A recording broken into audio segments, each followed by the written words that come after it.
నాన్నకు ప్రేమతో మూవీలో butterfly effect concept గుర్తుందా? అదేనండి, ఎన్టీఆర్ గారు చెప్తారు కదా, ఎక్కడో జరిగే ఒక చిన్న మూమెంట్ ఇంకెక్కడో జరిగే ఒక పెద్ద మూమెంట్ ని డిసైడ్ చేస్తుందని.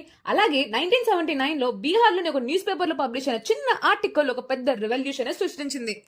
ఇంతకీ ఆ ఆర్టికల్ దేని గురించో తెలుసా?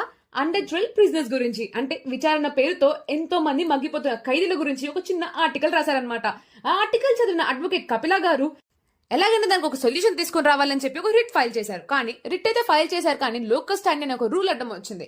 లోకస్ స్టాండీ అంటే ఎవరైతే ఎఫెక్ట్ అవుతారో వాళ్ళకి మాత్రమే కోర్టులో కేసేసే హక్కు. అలా చూస్తే ఇక్కడ ఖైదీలు మాత్రమే కేసు ఫైల్ చేయగలుగుతారు. అలాంటప్పుడే జస్టిస్ పిఎన్ భగవతి గారు పిఐఎల్ కింద ఈ కేసుని తీసుకుంటామని చెప్పారు. పిఐఎల్ అంటే పబ్లిక్ ఇంట్రెస్ట్ లిటిగేషన్. నీకు ఎటువంటి ఎఫెక్ట్ అవ్వకపోయినా సరే వేరే వాళ్ళ కోసం మీరు కేసు ఫైల్ చేసి పోరాడొచ్చు.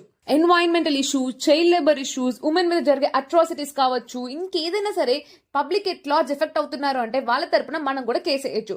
అసలు దీని మెయిన్ కాన్సెప్ట్ ఏంటంటే చాలా పూర్ పీపుల్ లేదా దీని మీద నాలెడ్జ్ లేని పీపుల్ ఎంతో మందికి లీగల్ గా హెల్ప్ చేయడమే.